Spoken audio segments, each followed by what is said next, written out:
Hello and welcome to Birth of a New Dimension. My name is Aurora. I'm a galactic walk-in, and the birth of a new dimension that I'm speaking about here today and each week is a new dimension that is made out of the combination of both spirit and matter.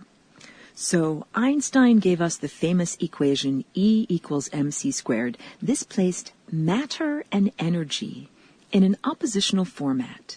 And this has heavily influenced human thinking since that time, and it is also an expression of some of the non-duality that I am here to help resolve. When I say I am here, I mean in this physical body and in this physical reality, or on the earthly plane of Earth's surface, that I came through a hyperdimensional portal called the Flying Rainbow Lasagna.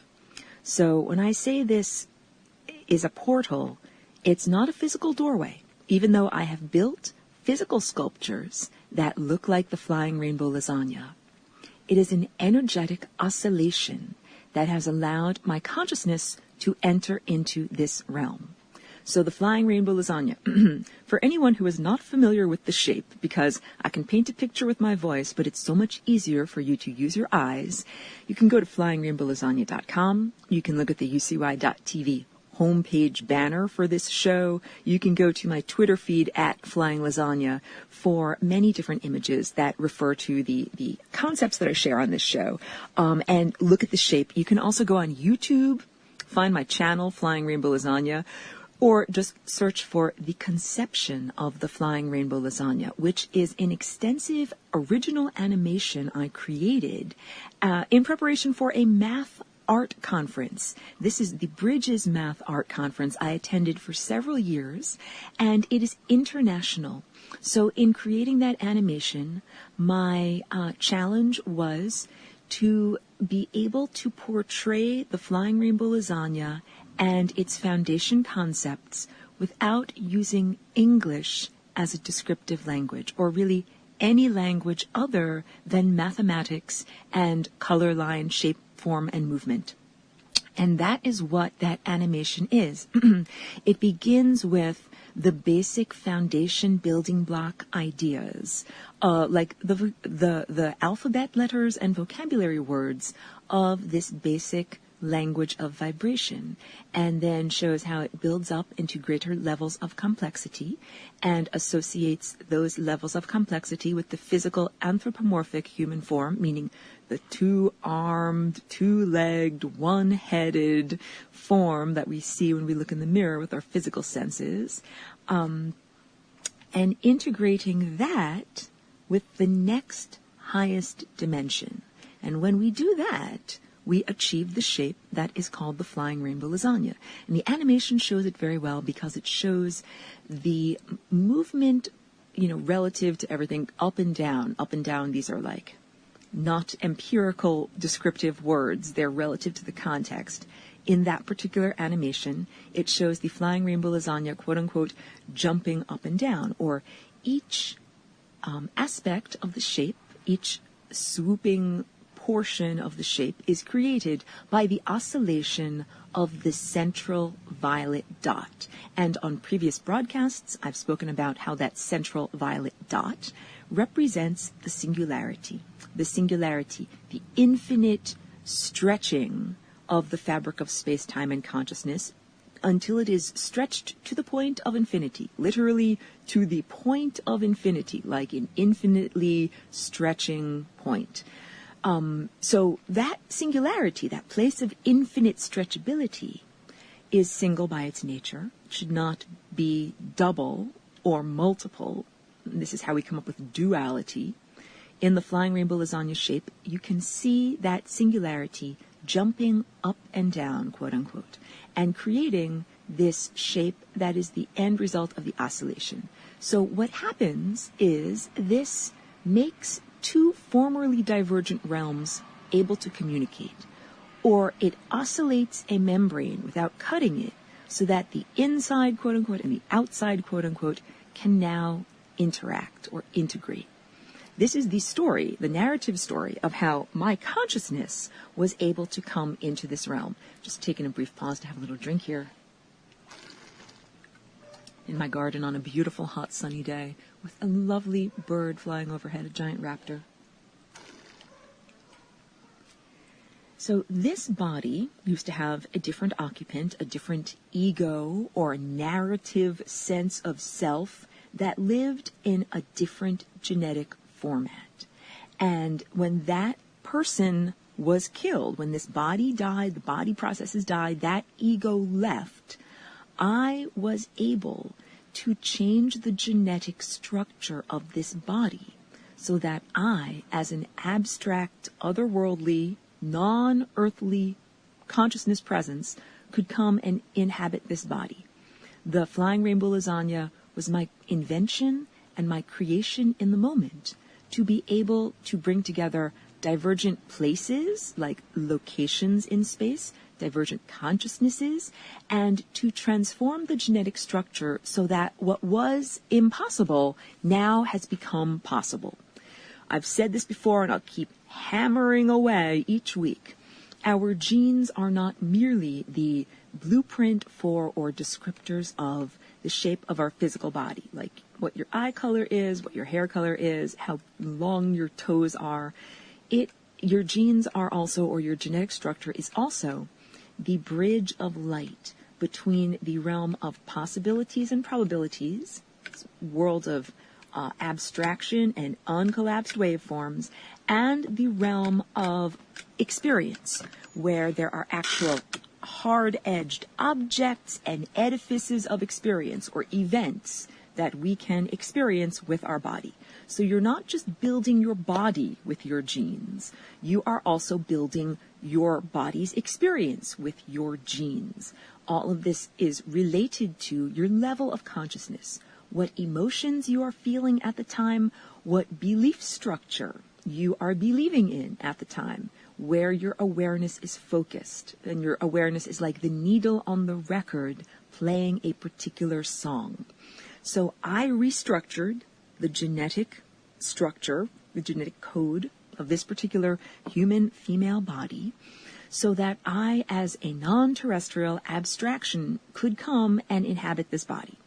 And that boundary dissolving unpredictability is what the flying rainbow lasagna represents, and it is also the extra degree of freedom that I'm speaking about when I say, you can fold a piece of paper that is two-dimensional into a shape that is three-dimensional. I can show you the example of an ant crawling across my hand that no longer has to walk all the way from my back of my palm all the way out to my fingertips, but I can bend my fingertips to touch my palm, and then the ant only has to make a little tiny jump.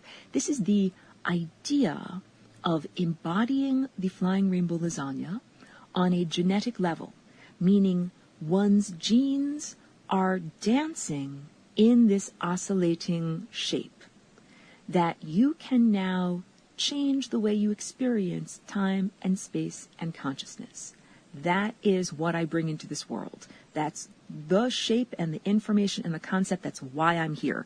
So I primarily have expressed it as a visual sculpture and as a shape, because that's really how I perceive it. I also express it as an inner dance, a way of moving my own genetic structure. And I invite everyone to join the Flying Rainbow Lasagna Cosmic Dance Party. Just drinking a little water here. This is by invitation, so it is not mandatory. It is not something that I am imposing on everyone else, and that really matters in terms of interdimensional ethics, cosmic ethics. I like to portray myself as a person who's an immigrant, who is deeply involved and intertwined with the place that I have come to make my home. I didn't originate from this place, yet I am invested in this place. I am invested in this body. And so I choose to be here and to change this body and to use it as an example or a template for what others can be and do, not to impose my sense of rightness upon you. And I also use the example of being an art teacher in an art school. if you have, worked for many years and become an artist and you're at the level where you're ready to teach others, it does not mean that you make tiny versions of yourself as an artist. Like if you're a portrait painter, you don't have to make a whole class full of people who only learn how to paint portraits. The real job of an art teacher is to help each artist unlock their own inner creativity and not merely become an imitator of others. So one can teach techniques and one can teach materials and one can give examples of how to work creatively. The best way or most ethical way to be a teacher of creativity is to give people tools and then allow them to run with it. So I like to say the Flying Rainbow Lasagna is like open source code for your DNA. The open source movement in the modern computer programming world is the idea that when someone comes up with a really great new program or operating system, that technology is able to move ahead when we openly share, as opposed to holding something as a proprietary secret and simply trying to profit off of it as much as possible. So the open source movement says, like, this is a program that was created or developed. Take it, use it, run with it. You don't have to pay for it. However, please do give the originator, the person who, had the original concept, the credit for originating it, and include them in future projects and, what you are developing with it. So that is how I approach the Flying Rainbow Lasagna. I came through this genetic portal into this body, and I've used the Flying Rainbow Lasagna to rearrange this body in benevolent ways. And one of the first things I had to do was fix a lot of the neurological damage or overcome the neurological damage that was an end result of the death of the previous occupant. I like to say people don't just die of nothing, they die of something. There was brain damage. There were aspects of mentation that were no longer there, that had to be fixed and healed. So some of them were the ability to articulate and the ability to speak and describe, like what I am describing now. All of that had to be healed or rewired, if we're talking about our organic computer, and my math skills. When I came into this body, the math portion of the brain had been totally disrupted or corrupted, and I really lived as a numerically illiterate person for about the first 4 years that I was here in this place. And numerically illiterate to the point where I couldn't at first recognize the difference between numbers. Numbers were to me, like I imagine hieroglyphics or Japanese kanji characters are to you. I could not recognize the difference between a 3 or a 6. They all just looked like abstract shapes to me.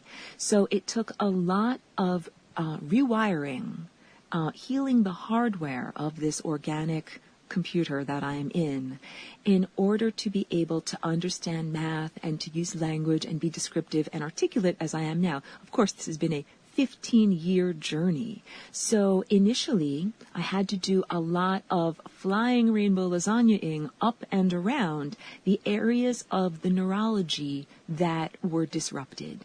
Like if you were imagining driving on a neurological pathway, it's like driving your car and hitting a roadblock, hitting someplace where you cannot go any further. Instead of just stopping my car, I would turn my car into an airplane or a helicopter, jump up and over the roadblock, and go to where I needed to go. Or just fold time and space so that point A and point B in my brain come together and make that connection instead of having to traverse the entire intervening neural pathway. So in this way, I found a way to restructure the neurons, to restructure my way of using this body. That's what I'm trying to say with many, many words. I found a way to restructure the genetic code of this body so that I could use this in a different way. And also, please do not misunderstand me. This is not a body snatching experience at all. This is not something that was done without love or consent or anything like that. And so this is consent between myself and the previous occupant of this body. although people ask me, like, why did you choose this body? I like to say I didn't shop around. It's not like I was like, which earth body will I get into on this day? No, it wasn't like that at all. Everything was spontaneous. And I'll get into the idea of spontaneous creation and unpredictability and the subatomic realm just in a little bit. But I just want to stick with this track of my early entry for just a little bit longer. But the idea is that by coming into this body, I was able to change the tone or the music or the song or the dance movement that the genes were making. And by doing so, I could rearrange reality. I could rearrange reality so that the body didn't have to die. And then I could be in it. And then I could rearrange reality further so that the brain didn't have to be damaged. The brain can actually act in a better way. And I will tell you now that I do math in a completely unorthodox way, literally unorthodox, because orthodox means going in a straight line. I do it in a crazy flying rainbow lasagna, jumping back and forth and oscillating around type of movement. I now do math better and I feel more effectively than the previous occupant ever could or ever did by doing my own way, which is it's a form of visual thinking that doesn't require words or linguistic aspects of the mind.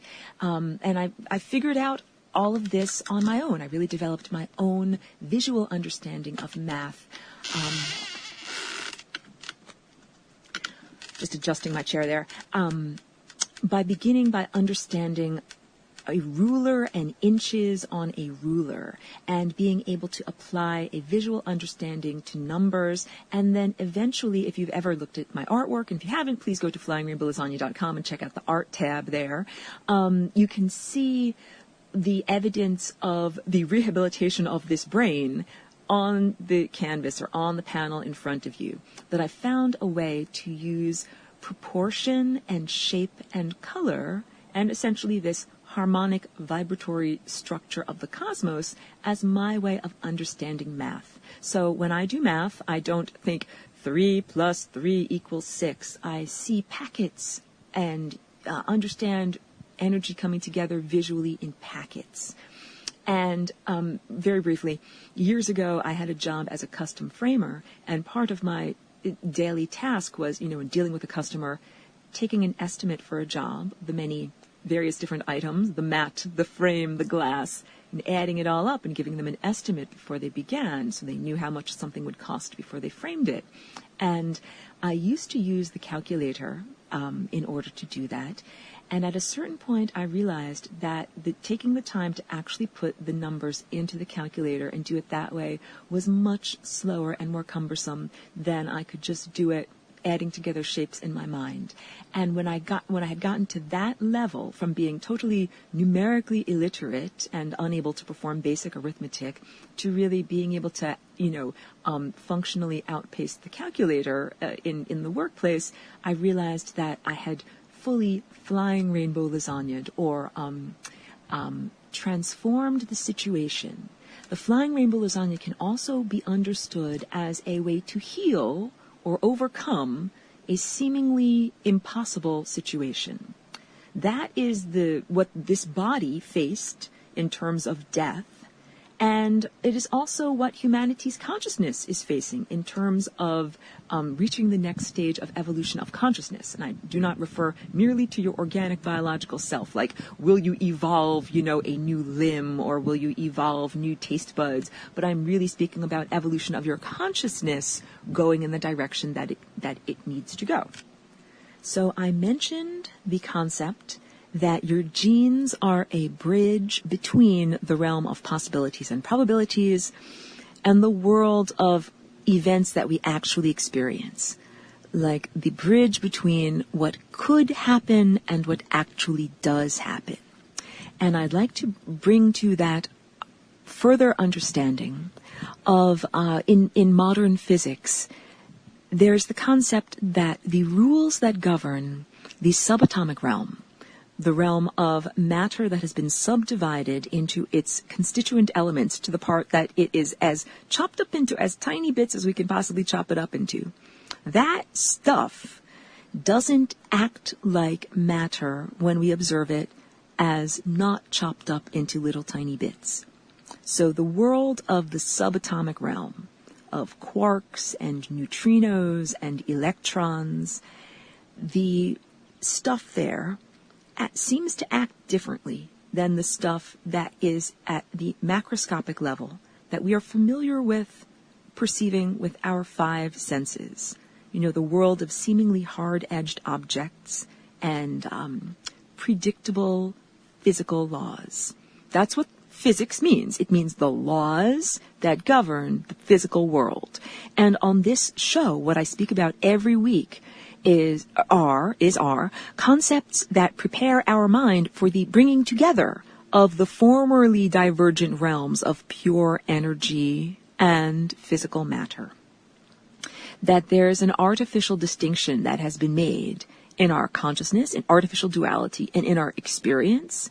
And of course, it is then reflected by our methods of research like science and other forms of intellectuality, that there's this basic divergence of, in the subatomic realm of tiny, tiny, tiny, tiny, tiny things, everything is unpredictable. We cannot even say exactly where an electron is in the electron shell. We can just say it's in this neighborhood. It could be anywhere within this neighborhood. And to contrast that, if we look at something like the motion of the stars and planets, it is very predictable.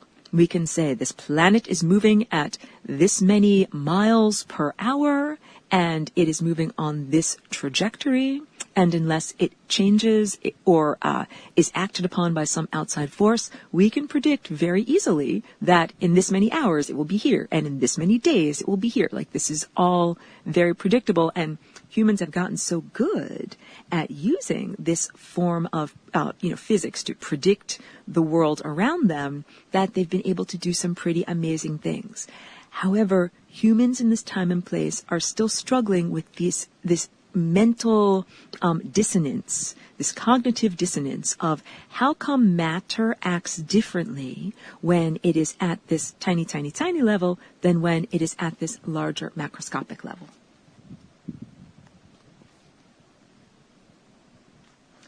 So, by the way, I just set up the foundation of understanding for us to talk about what science is calling string theory. And string theory seems to me like the theory du jour, or the most fashionable, intellectual theory of the day, of a concept that would bridge the rules that govern the tiny subatomic realm and the rules that govern the macroscopic realm. And so string theory is the idea that everything is made up of tiny vibrating strings, and that it is those vibrations that actually create the forces and particles that we experience. I'm neither espousing nor discrediting the theory.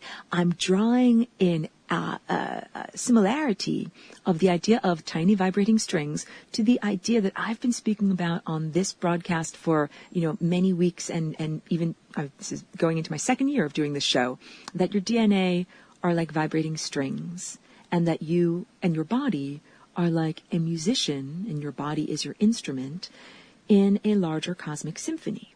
So this is the idea, bridging together your timelines, the tiny vibrating strings that are creating your world. So not to be too literal, but please understand that your DNA has everything to do with your connection to time. It has a connection to what is possible and what you believe to be possible. So in the very most basic sense, if you believe a state of total health to be possible, then you can occupy it. If you do not even believe that that is possible for you, then it is not possible for your body to experience it. So let's say an example like this. If you do not believe that it is simply possible for you to have a healthy body without eating physical food, you cannot occupy those timelines. If that's not part of your belief system, if you're not structured in that way, you literally cannot travel on those timelines.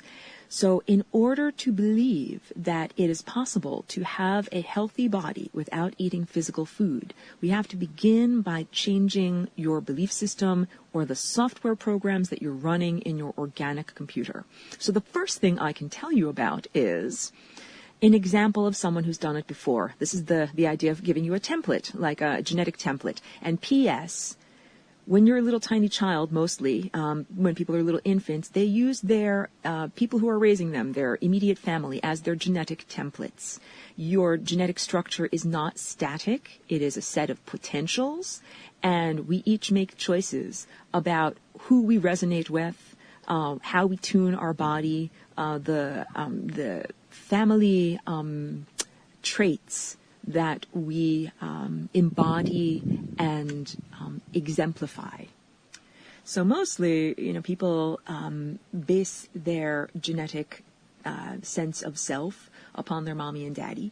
However, you can base your genetic sense of self upon anybody that you wish to use as a template. So it could be, for example, Therese von Neumann, a Bavarian saint and mystic and stigmatic from the 1940s. In Bavaria, this is over by Germany, so this was right during the Nazi fun fest of World War II. I'm being ironic, of course. Therese von Neumann was a nun. She was incredibly devoted to Christ consciousness. And for the last 25 years of her life on Earth in the physical world, she did not eat solid food. And she also, every Friday, would have the experience of being a stigmatic. She would spontaneously bleed from her hands and feet in sympathetic pains to what she perceived as the sufferings of the historical Jesus on the cross. We can get into all sorts of stories about, the veracity of the story of the crucifixion. The point is that Therese von Neumann was so devoted to her concept of Christ and her concept of Christ consciousness, pardon me while I drink, that she did not feel it was necessary to eat physical food. She only ate one Eucharist a day. The Eucharist, like the Catholic wafer that is said to be transfigured into the actual physicality of Christ and then consumed. So she believed so wholeheartedly that the one Eucharist a day was enough for her to live on, that she actually embodied that truth. She wasn't skinny. She didn't die. She was very healthy and happy the whole time. This is one person who has a story that is well known, and her name is well known because there were actual physical photographs taken of her. People filmed her when she was, doing her stigmatic bleeding. She's in the modern era. However, in India and in the Far East, there are many anecdotal stories of meditation masters and Aikido masters who have cultivated their energy field to the point of being able to sun gaze, or some of them use only breath and the chi or the prana that one might cultivate and collect through breath in order to abrogate the necessity of physical food. Doesn't mean they don't eat. It means they don't eat physical food, like bacon and eggs in the morning, or, a nice, lovely mango smoothie with coconut milk. They eat energy. So the first thing in changing your inner genetic structure is being given an example. Look, another human can do this.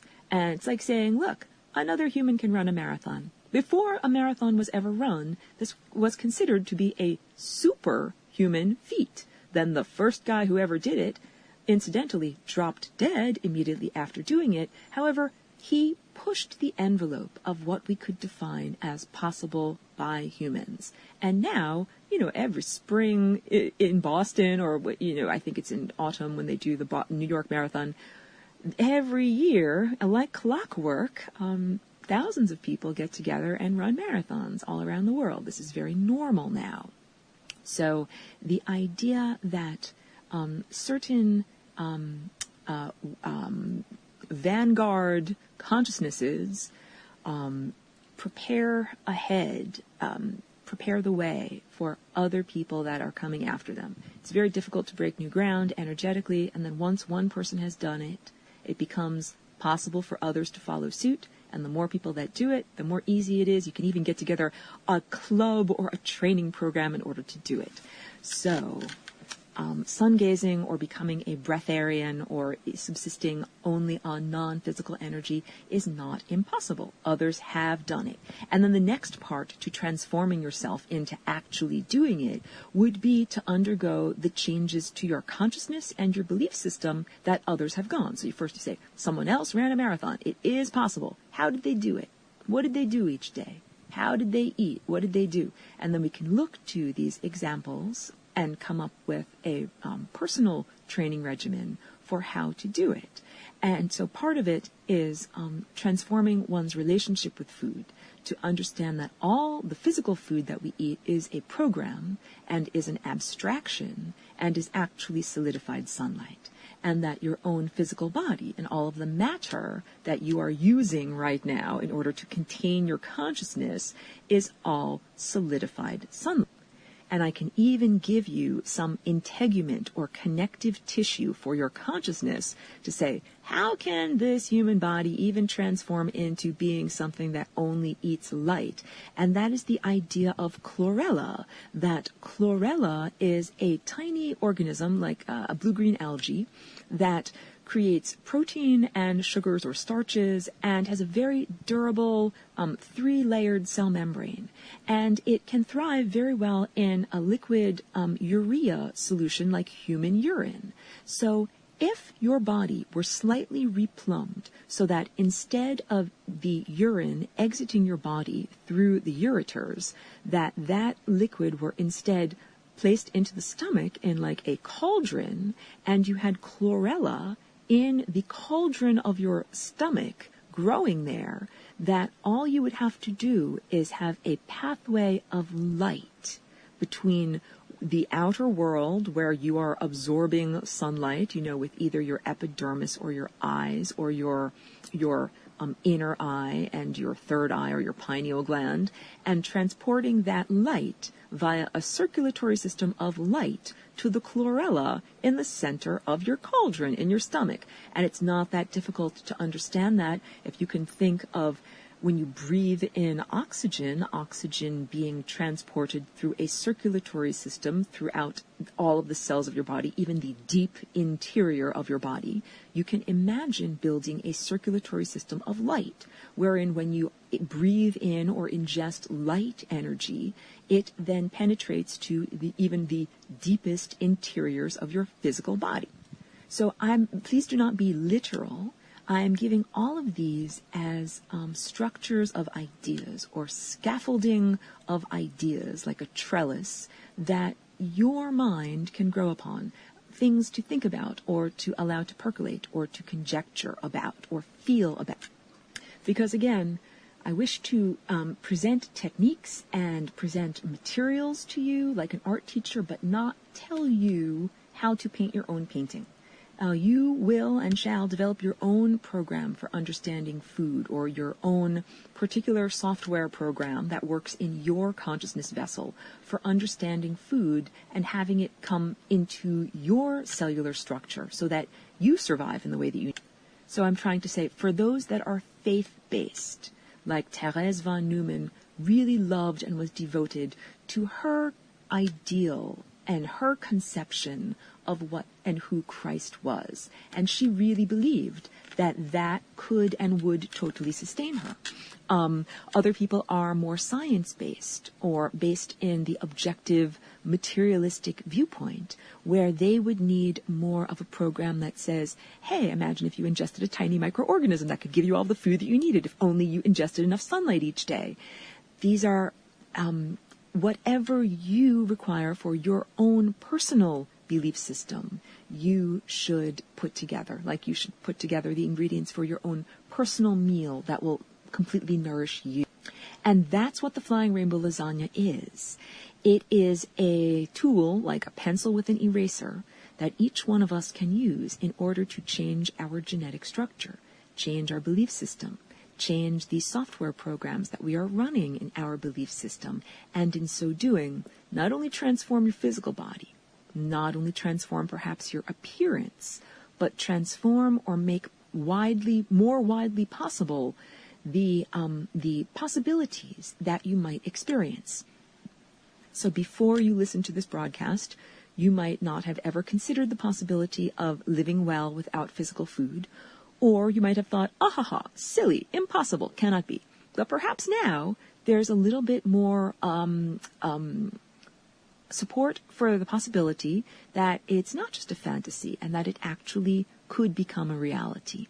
And that represents a voluntary restructuring of your genes on your part. I don't force people to tune into this broadcast. I invite people and I offer it. And the Flying Rainbow Lasagna shape is what you can use to reshape your own genetic code. So this goes far beyond becoming a person who can eat pure sunlight and can experience non-linear time, or speak with beings that lived in far divergent times or will live in far divergent times. It goes to being able to occupy timelines that one previously would have defined as quote-unquote impossible. The Flying Rainbow Lasagna I sometimes describe as an impossible shape, like a Mobius strip. If you are not familiar with a Mobius strip, take time to research it. If you were in my studio with me, I would hand you one and say, trace the edge of this shape. And as you trace the edge, you will find that you are in the inside edge or on the outside edge, you're back to the inside edge without ever lifting up your finger from what looks like two separate edges. And it's a magical shape that's kind of impossible, and yet it exists. It allows the inside and the outside to seamlessly communicate. And that is very similar to the function of the Flying Rainbow Lasagna, that it makes the inside surface and the outside surface now able to communicate. And the colors in the Flying Rainbow Lasagna are not arbitrary. The rainbow colors are all corresponding to different levels of reality, and the same levels of reality are reflected in the chakras or energy centers of your body. So if you look at the lasagna shape, you will note that the area around the perimeter, quote unquote, that is red, that represents the physical realm. And much like the edge of a Mobius strip goes all the way around, it's an unbroken pathway. You can trace it with your finger all around. And as opposed to almost all the other colors, like the orange, the yellow, the green, those are like hemispheres or semicircles that have edges that don't connect. And the only other energy center or color or chakra where all of the energy connects and communicates is violet, which is that singularity or your crown, or where you plug into the divine or the cosmos. So to translate, the violet and the red realms are the only two places in that structure of reality where ideas and energy and particles and forces and possibilities can interact and communicate. All of the other areas are not in direct communication. So it's like saying, if one wishes to express something from the emotional realm, from my emotional realm to your emotional realm, it is not possible to go directly there.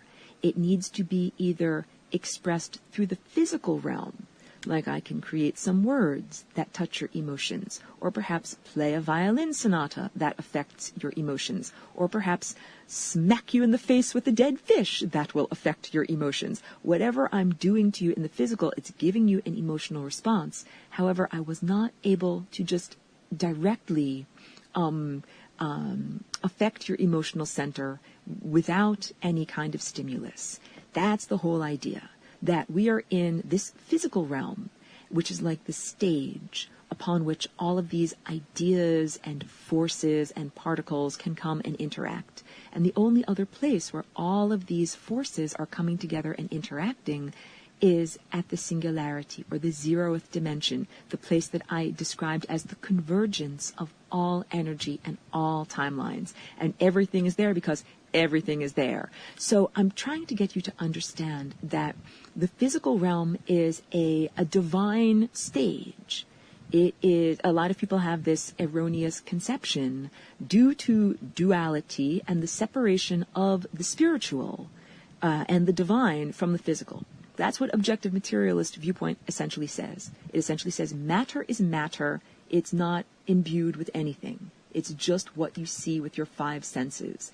And this has given us, the exploratory mode of science. However, that causes us to not sense or perceive or taste the flavors of a huge aspect of consciousness, a huge aspect of our world that we do not perceive merely with our five senses. So this whole broadcast this week is turning into the idea of the Flying Rainbow Lasagna bridging these two formerly divergent realms, like the realm that science explores, the realm of objective materialism, what we can sense with our five senses, what we can measure with equipment, and the realm of pure consciousness, pure energy, your emotions, your dreams, your feelings. Science cannot currently take a snapshot of your dreams.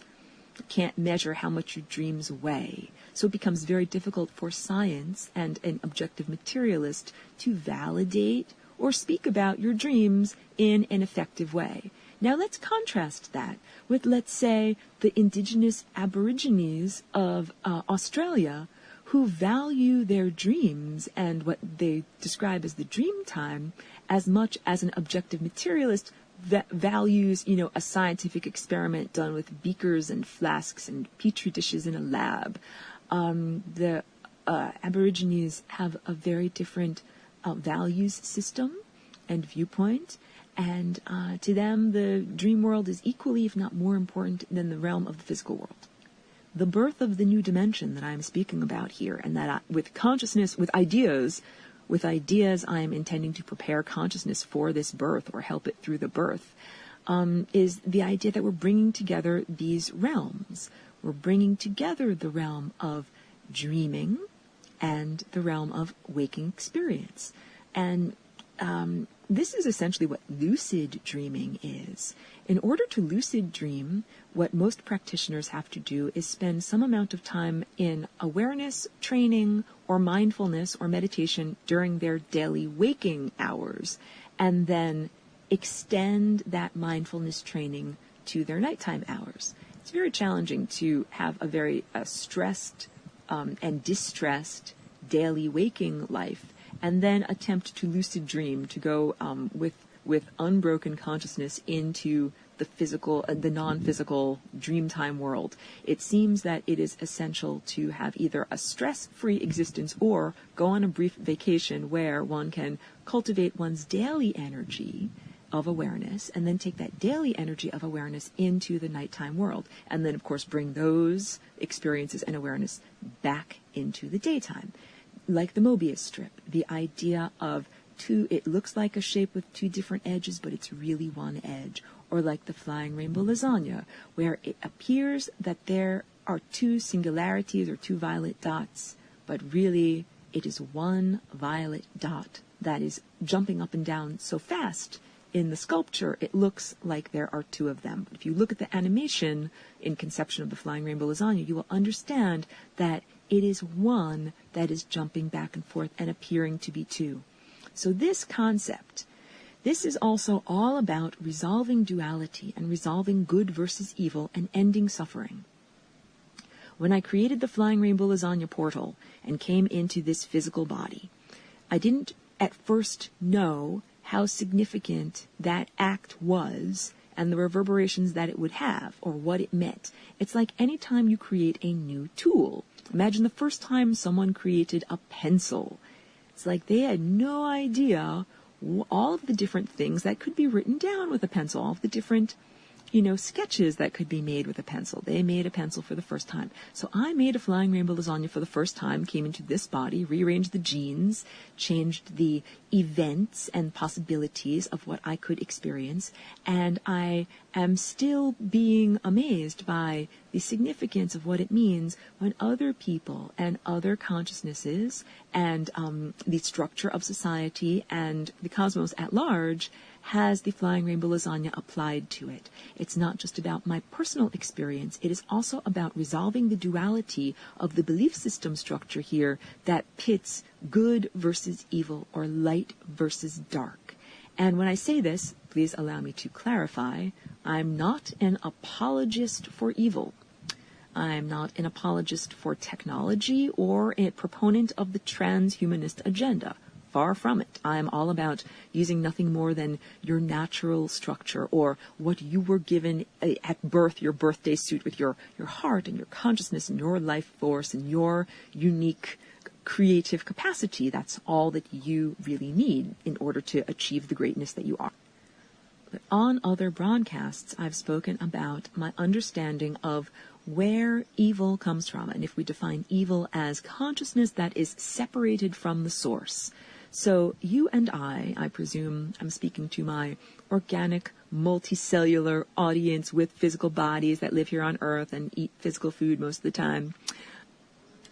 I've spoken pretty extensively about the story of how there were consciousness invaders that came into our human genetic structure and transformed, not only our bodies, but our awareness, our belief system, what is possible, what we feel is possible, degraded the genetic structure. And this is also an understanding of duality that comes out of our biology, the sense of left eye versus right eye, creating a three-dimensional version of the world. An idea of duality that comes from our sense of separating ourselves from the environment. The ego as a separating membrane, creating you as the individual narrative structure separate from the context that one is within. And the duality that we are taught in religious structure in terms of good versus evil. And even if you are not a biblical literalist, even if you don't go to church on Sunday, we are here submerged within this, primarily in this Western world over here, Judeo-Christian culture. And this good versus evil paradigm has heavily influenced our thinking, our perceiving, the duality, even in what I perceive in, or what's called the New Age movement. There's a lot of this sense of disposable consciousness. That is what I'm talking about when I say duality. When people are here trying to understand behavior, and they say, well, some people act in this loving way, some people do not act in this loving way. And the people that don't act in a loving way, well, let's just all dispose of them in whatever way that would be. To the biblical Christian literalist, it would be to, quote unquote, send them to hell, or, the idea of killing off people that you do not like, or ethnic cleansing or genocide, or any of that. The idea of, the idea that some people consciousness would be saved, quote unquote, and other consciousness either would be discarded or slated for eternal punishment. These concepts, please evaluate your own inner belief system. Please evaluate your own genetic structure and clean out, vacuum out, put in the washing machine, scrub out any of these dualities, because what I'm really understanding and embodying with the Flying Rainbow Lasagne is that consciousness is consciousness. And we are all comprised of consciousness, even beings that we would define as evil, even beings that are not connected to source. So I was going off on that tangent before, that you and I, in organic cellular bodies, are connected to source. We must be, in order to have physical life force, to keep our bodies alive, to digest our food, to heal an injury, to have a new baby. We are connected to source. And yet there is a great many occupants of a type of consciousness that's not connected to source. It left connection to source like eons ago and has been surviving in the form of extraterrestrial technology. You could consider it like a giant computer that it occupies, or, a mainframe, or cybernetic circuits. However, that's a simplification. The idea is that there are consciousness entities that aren't connected to the source. They've been using technology in order to compensate for this lack of connection for a very long time. And the justification for their use of technology, and the technology that they use, is actually based on trapped consciousness, like the way that my iPad or my phone is based on the flowing movement of electrons through a wire. Their extraterrestrial technology is based on trapped consciousnesses, harnessing the soul, or trajectory of awareness of the person that is connected to that consciousness. So this is now the understanding that your genes are not just the blueprint for the shape of your body.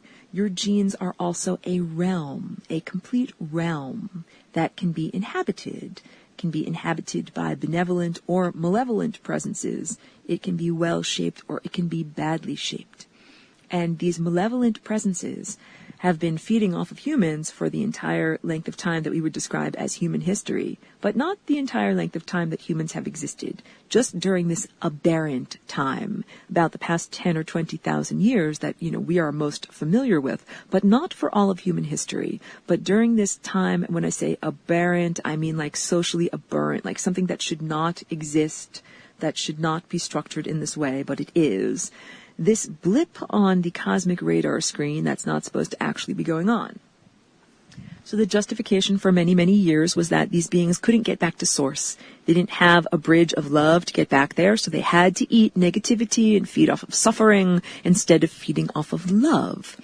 And the truth is, with the creation of the flying rainbow lasagna, this shape is like a bridge that now allows those consciousnesses to get back to where they're supposed to be. They are literally like energy out of place, like litter or something that has fallen off of the side of a truck and it's sitting by the side of the road. It's not where it's supposed to be. And the flying rainbow lasagna is the shape that allows the restructuring of consciousness in the cosmos and allows everything to go to where it needs to be. So when you begin to do the flying rainbow lasagna and restructure your own genes, you are helping to release the genetic prisoners that have been trapped within that code. And this can be considered releasing generations-old ancestral trauma. This can be like personal trauma, like one person was killed or raped or harmed. This can be understanding releasing tribal trauma. What has happened to Native Americans, what has happened to Jewish people, what has happened to African or Black people. Almost every single ethnicity can point to some time in its past when it experienced a trauma or a genocide or something that harmed it. And what's passed down in the genes is literally like a record of what has happened. You could imagine it as being analogous to tree rings, even though it's not completely literal.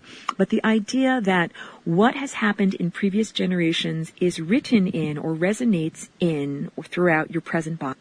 Or here's another analogy. When plants grow for a season, like grass grows for a season, it makes its seed, and it makes its seed in response to what it experienced in that particular year. If that year was a drought, it will pass on in its genes the information that its descendants need to save water and prepare for a drought. But the next year, it might be a beautiful rainy season. It might not be a drought. And if the genes from that previous year are all active and they say, save water, it's a drought, save water, it's a drought, then the plants will not be acting correctly for their present environment or their present context. So each one of us in this present generation has an opportunity to heal the ancestral, generations old, buried tree rings of trauma that are within our ancestry and within human ancestry in general, and going all the way back to the primary trauma of the fall of consciousness from the sophisticated antediluvian worldwide culture that is sometimes described as Atlantis and our genetic code that could eat pure light and didn't have to kill and eat animals or plants and wasn't domesticated into our present structure. By restructuring your genes in this moment, in this present generation, it is possible for you to release not only demons or occupiers of the interstices that didn't have an opportunity to ever get back to the source. Once they left the source, they can finally return to love. It is an opportunity to resolve all of the ancestral suffering, to resolve generations old patterns of abuse, and to resolve cultural suffering. I see the story of Jesus on the cross as being a very unhealthy story. The idea of sacrifice, that the way of honoring God or a deity is by killing something that you value. I find that at its foundation core, a belief that is very distorted. It's time for us to do the laundry. Let's look at these distorted beliefs, look at where they come from, and say, why is this in this way? Suffering is not necessary. Suffering is not something that we should all nobly endure. And suffering is not something that we have to go through in order to get to this heavenly or ascended state. The whole idea that we have to die and be destroyed in order to go to heaven or in order to be reborn or resurrected in some way is very destructive and very erroneous. And basically, I'm saying to you with this whole broadcast, one tool in your tool belt for doing the genetic laundry is the Flying Rainbow Lasagna. And everyone is now doing this. Everyone is now cleaning up, doing the laundry, and being sent to where they need to go. Blockages that have been for a very long time are now being cleared, and these are blockages of the trajectory of consciousness. Like, imagine a photon being emanated from the sun, but not being able to go where it wants to go, and constantly being blocked. Those blockages are now suddenly gone. And all of that awareness can flow. All of that light and information can go where it needs to go. We are balancing and reharmonizing the cosmos. And this is what non-duality is. It is not to deny or invalidate different levels of experience or consciousness. It is to recognize the seamless continuum of all consciousness and that all consciousness is connected. Thank you so much for tuning in. Please continue to join me for the Flying Rainbow Lasagna and Birth of a New Dimension.